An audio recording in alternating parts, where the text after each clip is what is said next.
අම්මා නැති අඩුපාඩු මට දැනුන්නේ නැහැ නංගි.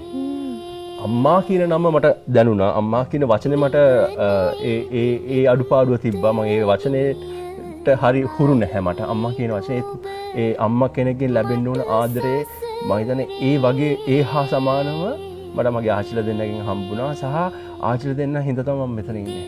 ඒ දෙන මම ලස්සනට බලාගත්තා. ලස්සනට හැදුවා. පරිස්සම් කරලා හැදුවා. ඉතින් අන්තිම කාලේදී නගී මට පුළුවන් වුණා ඒ දෙන්නව බලන්න. ඒ දෙන්න වයසට ගිය ගොඩක් වයස ගියා, ලෙඩ වුණා, අසනීප වුණා. අන්තිම කාලේ මම තමයි බලාගත්තේ. මම මැඩම් ගෑනු කෙනෙක්ගේ නංගේ කැත ලස්සන දෙකම මම දැකලා තියෙනවා. ආච්චිලා හොදන්නේ, ආච්චිලා බලාගන්නේ, ආච්චිලා තුවාල වලට බෙහෙත් දාන්නේ. මායි පොඩි විතරයි ගෙදර හිටියේ. ආච්චි නැති වෙලා මම කාර් එකේ එක්කන් යනවා කර්ෆියුනේ. කර්ෆියු කාලේ.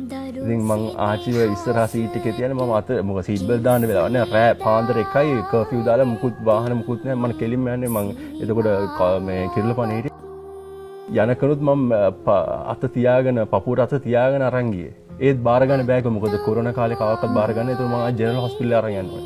මං හිතන්නේ මගේ ජීවිතේ මම ජීවිතය කියන්නේ මොකද්ද කියන එක මං තේරුම් ගත්තේ එදා තමයි. ඒ ඩ්‍රයිව් එක කවුරක්වත් නැහැ පාරේ වාහන මුකුත් නැහැ කර්ෆියු කාලේ පොඩි පිටිපස්සෙන් ඉඳන් අඬනවා ආච්චි නැති වෙලා ආච්චිව මං අල්ලගෙන මෙහෙම ඒ ඩ්‍රයිව් එක මම ජෙනරල් හොස්පිටල් එකට ගිහිල්ලා බාර දුන්නම ඒගොල්ලෝ අර ඉටි බෑග් එකකට දාන්නේ නංගි මෙහෙම ඇදලා අරගෙන ඉටි බෑග් එකට දාලා සීල් කරා කොරෝනා කාලේනේ